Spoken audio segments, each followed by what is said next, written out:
안녕하세요. 5회 2번 문제 풀도록 5-2 문제 해설하도록 하겠습니다. 다음은 어떤 세포 시료의 단백질 농도를 알아보기 위한 실험과 자료이다. 오늘 배운 것들도 일부 들어가 있죠. 세포의 단백질을 얻기 위해서는 MD 기출 문제입니다. 실제 용액에 완충용에 넣고 현탁이라는 건 그 용액 안에 세포를 넣어서 둥둥 띄워놓은 상태, 이를 세포 현탁액 상태라고 합니다. 세포를 터트리는 방법 중에 하나죠. 세포 터트리는 방법 중에 하나다. 초음파를 쭉 쏘게 되면 세포가 뻥 터져가지고 세포 안에 있는 용액들이 쭉 다 나온다고 했죠. 우리가 균질액이라고 부른다고 했죠. 이렇게 낮은 온도에서 해야 단백질의 변성을 막을 수 있었다. 이런 이야기 오늘도 했습니다. 원심 분리할 때 중력 가속도의 몇 배로 하느냐를 우리가 이렇게 표현한다고 했어. 중력 가속도의 10,000배. 1초 돌린다고 원심 분리 되지 않을 거니까 시간도 어느 정도는 줘야 됩니다. 30분간 원심 분리해서 그때 가라앉은 것을 뭐라고 한다? 이 용어 중요하다고 했습니다. 가라앉은 것을 침전물, 가라앉지 않은 위의 용액을 상층액이라고 부른다고 했죠. 근데 단백질은 특별한 경우를 제하고는 다 수용액 상태에 녹아져 있기 때문에 우리가 상층액을 얻은 다음에 우리가 흡광도를 측정하기 위해 넣는 그 직육면체의 길쭉한 도구를 우리가 큐벳이라고 한다고 했죠. 큐벳에 상층액을 집어넣고 단백질 정량하는 방법 중에 하나가 뭐라고 했죠? 280 나노미터에서의 흡광도. 자, 이건 어떤 한 종류의 단백질을 측정하는 게 아니죠. 세포 안에 들어있는 그 단백질들의 양을 측정하기 위해서 280 나노미터의 흡광도를 측정했어요. 그래서 우리가 280 나노미터의 흡광도를 알게 된다면 이 L은 랭스인데 이게 1cm로 큐벳은 정해져 있다고 했죠. 실제 기출문제 나와 있었는데 제가 여기서 뺐네요. 1cm고 우리 흡광도를 안다면 L은 1cm로 정해져 있고 농도를 구하려면 뭘 알면 됐어? 몰 흡광계수만 이제 우리가 구하면 단백질의 농도를 알 수 있게 될 것이다. 농도 C값을 알 수 있겠죠. 네, 몰 흡광계수는 단위에도 나와 있지만 자, 1몰이 존재할 때 1cm에서 얼마만큼의 흡수도를 나타내느냐가 몰 흡광계수잖아. 제가 지난번에 말했지만 단백질이 있는데 이렇게 생긴 단백질, 페트티에 해당하는 페닐기를 적게 가지고 있는 단백질에 비해서 단백질이 페닐링을 많이 가지고 있으면 흡광도가 높겠죠. 똑같이 1몰 있어도 이 아래쪽 그림에 해당하는 애가 몰 흡광계수가 높을 거 아니야. 그러니까 제가 지금 얻은 이 세포의 단백질의 이 흡광도를 나타내는 제가 페닐알라닌은 거의 흡광도가 없다고 했죠. 오히려 트립토판, 티로신, 시스테인이 흡광도를 나타낸다고 했죠. 그래서 이 세 가지가 단백질에 얼마만큼 포함되어 있느냐가 굉장히 중요하죠. 이제 1몰이니까 한 분자에 얘가 얼마큼 들어있는가 중요한 거 아니야. 몰이라고 하는 건 포도당 1몰이다. 그러면 포도당이 6.06, 12, 23승계인데 만약에 포도당 10개로 구성되어 있는 녹말이 1몰이다. 그러면 녹말 1몰의 개수는 6 곱하기 12, 23승계지만 녹말을 구성하고 있는 포도당은 훨씬 더 많죠. 똑같이 포도당 1몰, 녹말 1몰이지만 몰이라는 게 단위 부피당 개수의 개념이니까 녹말을 구성하고 있는 똑같이 1몰이지만 녹말을 구성하고 있는 포도당이 훨씬 더 많다고. 그러니까 이 1몰 한 분자 내에 몇 개의 이 트립토판, 티로신, 시스테인이 있는지가 되게 중요한 거 아니겠어요?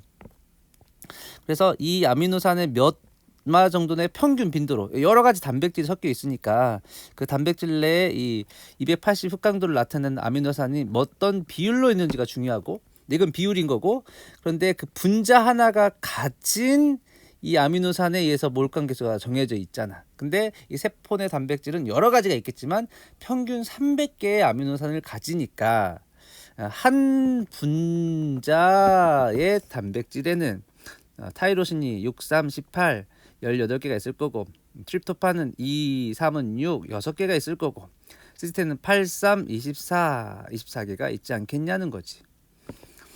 그래서 요걸 구한 값을 이 공식에다 집어넣으면 타이로신은 한 분자네, 몰 단위로 해야 되니까 분자로 계산을 해야 됩니다.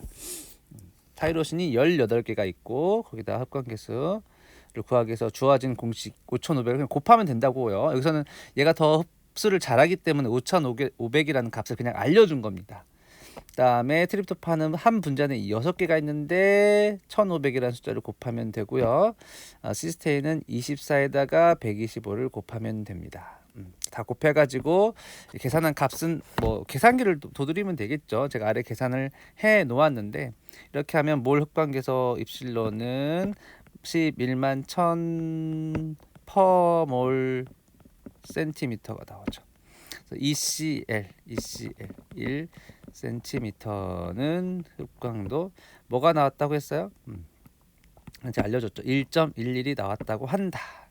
우리가 구해야 되는 건 단백질의 농도니까 C는 몰 흡광계수 111000.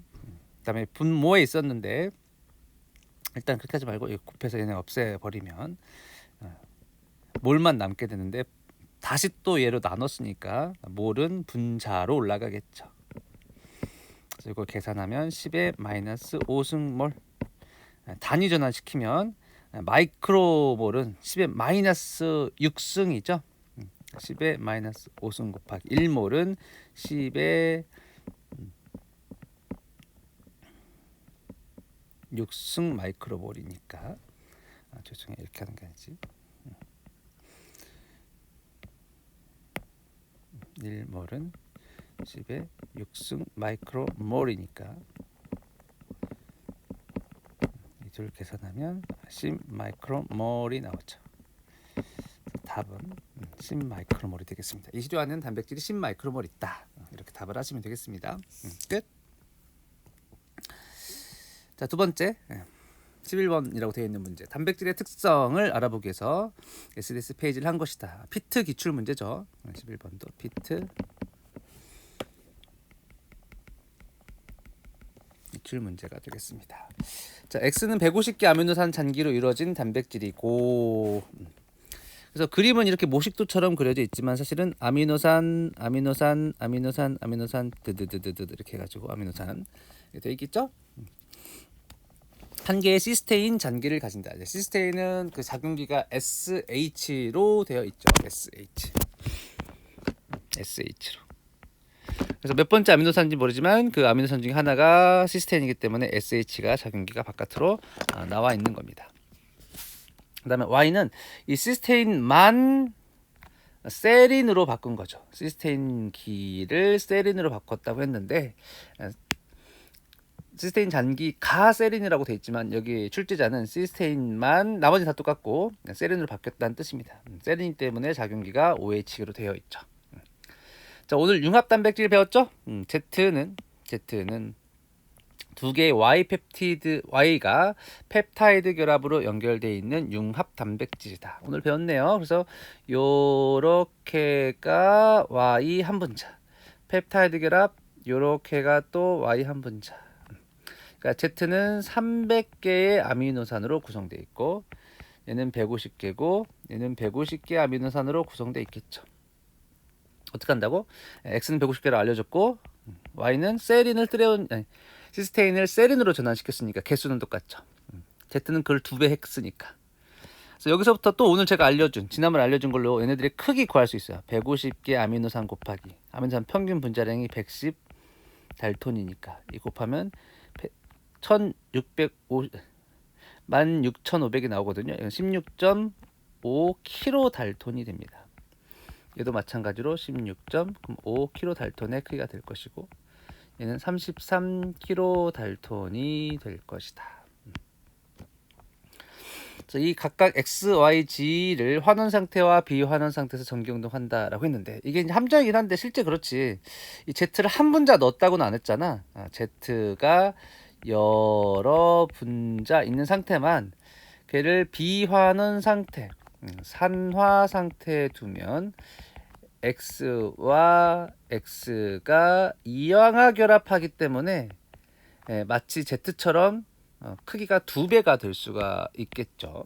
Z처럼 300개 아미노산으로 구성된 이항화급으로 연결된 단백질이 만들어질 수 있을 것이다.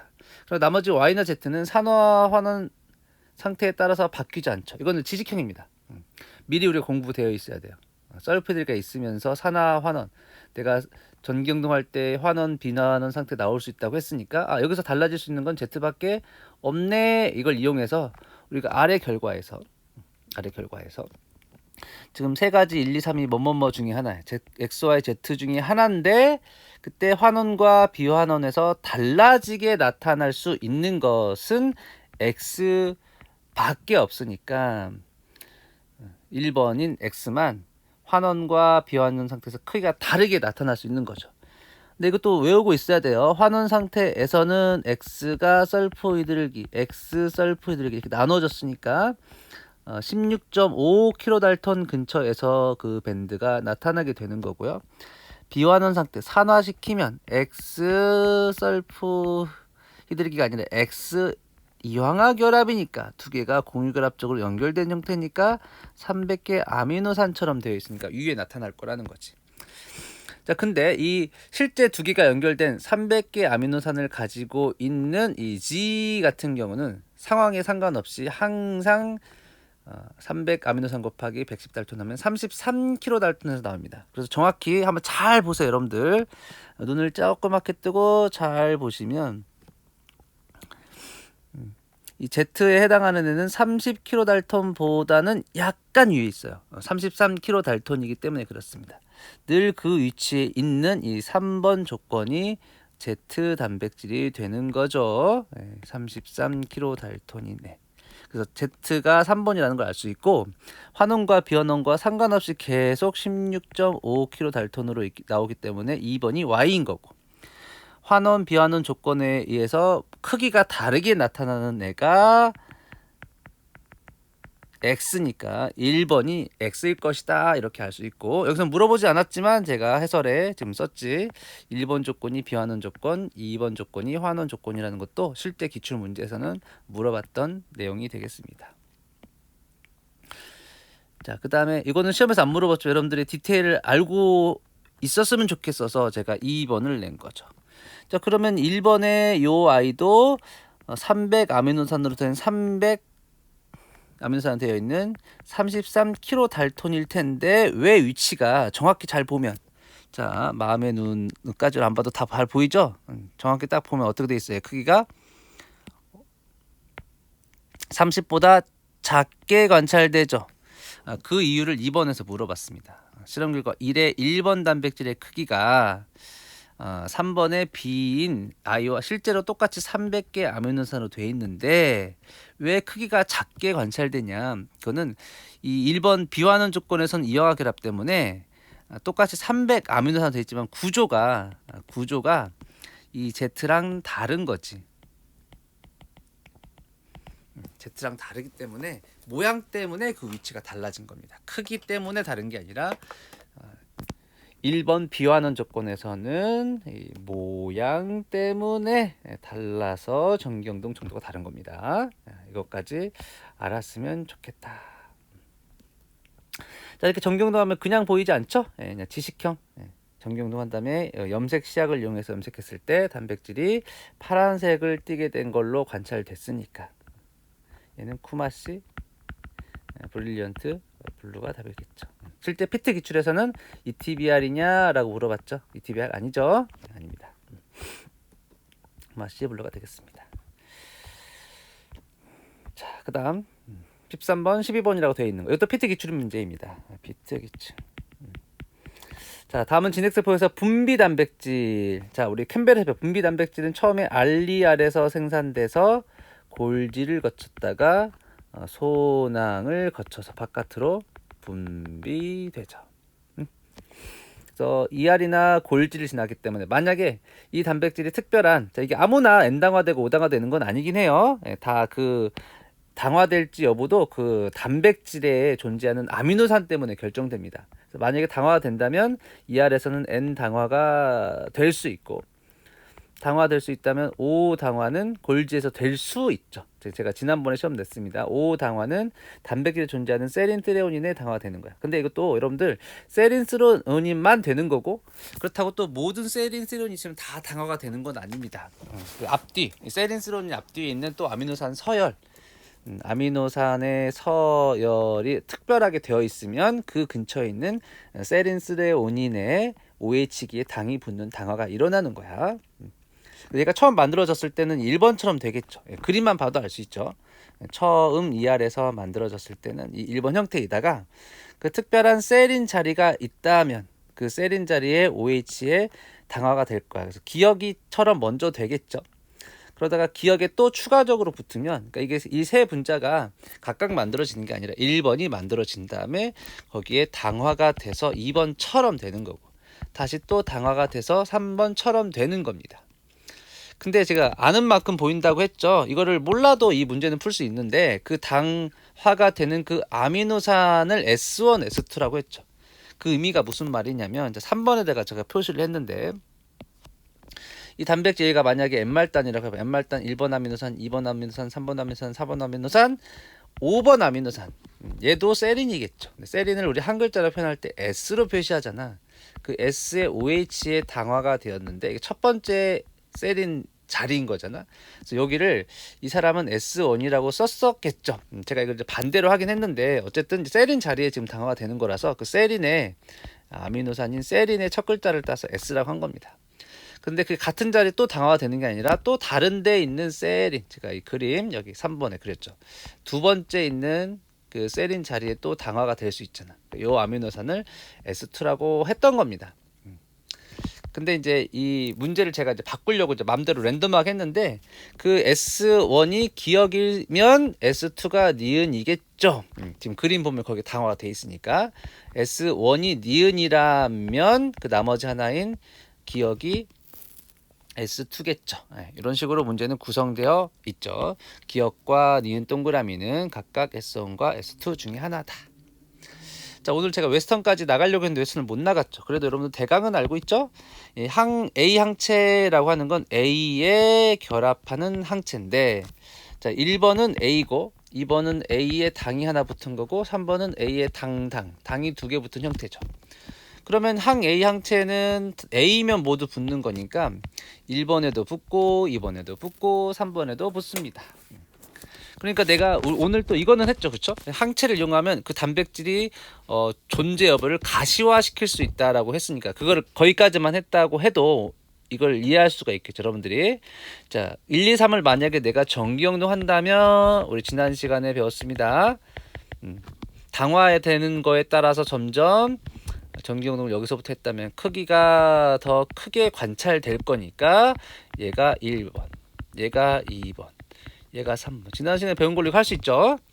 이거를 원래 보려면 색깔로 염색해야 되는데, 보는 방법 중에 하나로 오늘 공부했듯이 여기서 항체를 붙여서, 그러니까 다 A 단백질이니까 A 단백질을 붙는 항 A 항체를 붙이면 이 1번에도 붙고 2번에도 붙고 3번에도 붙겠죠. 그 다음에 이제 어떤 여러 가지 방법을 쓰겠지. 오늘 배웠듯이 뭐 HRP를 쓴다든지 2차 항체를 쓴다든지 이렇게 하면 다 밴드로 가시화시킬 수 있습니다. 그래서 항체를 이용해서 가시화시키는 과정이 웨스턴 블랏인데, 요거는 오늘 배우진 않았는데 이걸 하는 모듈에 대해서는 이미 배웠어 오늘. 그래서 1번, 2번, 3번이 아래서부터 관찰될 거니까 1번 문제에서 C가 1번, B가 2번, A가 3번임을 우리가 알 수가 있습니다. 자, 그 다음에 이건 위에서 설명드렸네요. 기억이나 니은 모두 다 골지에서 당화가 되었다라고 되어 있어. 자, 그리고 쑥 넘어왔나? 네, 여기 나와 있잖아요. 그렇죠? 읽어보면 첫 번째 동그라미에서 A는 번역 후 가공 과정에서 세 가지 형태를 가지게 되는데 골지체에서 당화가 된다. 뭐 혹시 뭐 이게 ER이라고 하더라도 아스파라긴 아니면 세린, 트레오닌 여기에만 당화되는 거야. 골지에서 당이라고 쓰면 당연히 세린 아니면 트레오닌일 것이고, 혹시 얘가 RER에서 당화되더라도 아스파라긴이지 절대 아스파라트산 자리는 당화되는 자리가 아니에요. 그래서 골지라고 하면 세린, 트리온이 당화되는 거고 출제자는 S라고 했기 때문에 아마도 세린의 당화만 고려한 것 같긴 하지만 어차피 제가 그래서 틀린 보기로 만든 거야. 그래서 출제자 이렇게 됐다고 해서 무조건 세린 자리가 당화됐어 이렇게는 또 못하는 거야. 문자를 S라고만 썼을 수 있으니까. 어찌됐든 이제 틀린 보기인 걸로 그래서 문제를 만든 거야. 기억이든 니은이든 아스파르트 산일 수는 없어. 네, 그래서 2번 틀린 보기고요. 자, 여러분들 웨스턴 블라스를 안 배웠지만, 자, 그러면 이 전기영동 한 다음에 내가 항 S1 항체를 쓰면 얘는 S1 있는 자리에서 결합을 하겠죠. 지금 이렇게 전기영동이 됐다고 해서 무조건 눈에 보이는 건 아니라고 했잖아요. 1번, 2번, 3번 이렇게 전기영되는 게 확실하죠? 근데 만약에 가정을 해봅시다. 항 S1 항체가 기역 동그라미에만 결합하는 항체라고 한다면, 자, 왜 그걸 모르냐면 지금 여기서 기역과 니은 중에 어떤 애가 S1인지 몰라서 그런 겁니다. 제가 여기서 기역이 S1일 수도 있고 니은이 S1일 수도 있다. 근데 이걸 어떻게 구분하냐면 항 S1 항체가 만약에 기역에 결합하는 항체라고 한다면 얘는 어디도 결합할 수 있고 어디도 결합할 수 있어? 얘는 여기 기역이 3번에도 있으니까 3번에도 결합할 수 있고 2번에도 결합을 할 수가 있잖아. 둘 다에 결합할 수 있잖아. 그래서 전기영동 이렇게 되어 있는 상태에서 만약에 우리가 항 S1 항체를 처리했는데 이게 만약 기역에 결합한다면 위에서 설명했듯이 2번에도 결합하고 3번에도 결합하니까 걔가 가시화돼서 2번에도 밴드가 나타나고 3번에도 밴드가 나타나야겠지. 근데 만약에 항 S1 항체가 만약에 니은에만 결합한다면 니은은 누구만 가지고 있어? 3번만 가지고 있으니까 3번만 가시화 되겠지. 3번만 가시화 되겠지. 됐죠? 이게 됐어. 그래서 마찬가지로 지금 S2 항체도 똑같이 해석하면 돼. S2 항체가 기역에 결합한다면 똑같은 원리로 3번에도 붙고 2번에도 붙으니까 밴드가 2개 나오고, 만약에 S1 항체가 니은에만 붙는다면 밴드가 3번 위치만 나오겠지. 근데 여기에서 2, 3이 모두 나타났으니까 S2 항체가 결합하는 자리는 기역 동그라미라는 것을 알 수 있습니다. 답은 기역 동그라미. 어렵지만 되게 중요한 내용이고 피트 기출이야. 이 정도로 난이도로 나오기 때문에 이 정도까지는 꼭 공부하셔야 돼요. 반복해서 하시면 되고 지금 하고 또 기출행 출연할 때도 또 하고 하니까 또 잘 안 되더라도 복습 좀 열심히 하시고 언젠가 되겠지 이런 느낌으로 열심히 하시면 됩니다. 일단은. 근데 어려울 수 있어. 이게 당연히 지금 캠벨보다 갑자기 난이도가 좀 증가한 경향이 있긴 있거든요. 어려워도 그냥 차근차근 각각 부분 제가 외우라고 했던 부분 이게 중요하구나 이런 식으로 꾸역꾸역 공부하시면 됩니다. 자, 마지막 15번 문제. 어떤 학생이 세포에서 RNA 용액을 1ml를 얻었대요. 걔를 흡광도 측정을 했대요. 흡광도가 0.5래요. 근데 이거 RNA 같은 경우는 오늘 측정해도 내일 측정해도 네가 측정해도 내가 측정해도 항상 이렇게 나온다는 걸 알고 있었죠. 40 마이크로그램 per ml의 농도의 RNA가 있다면 흡광도가 1이 나오는 것을 알고 있었기 때문에, 여기서 알려줬기 때문에 내가 측정했을 때 0.5라는 값이 나오면 이게 비례적으로 증가하거든요. 20 마이크로그램 per ml의 RNA가 A구나라는 걸 알 수가 있습니다. 농도 알 수 있고요. 근데 이 시험관에 존재하는 RNA 매스 양은 얼마냐라고 봤을 때 농도 곱하기 부피 하시면 되는데 이 문제에서 이 부피가 1ml다라고 했으니까 그 둘을 곱하면 20 마이크로그램이 나오겠죠. 답 20 마이크로그램 되겠습니다. 수고하셨어요. 끝. 주말 잘 보내세요.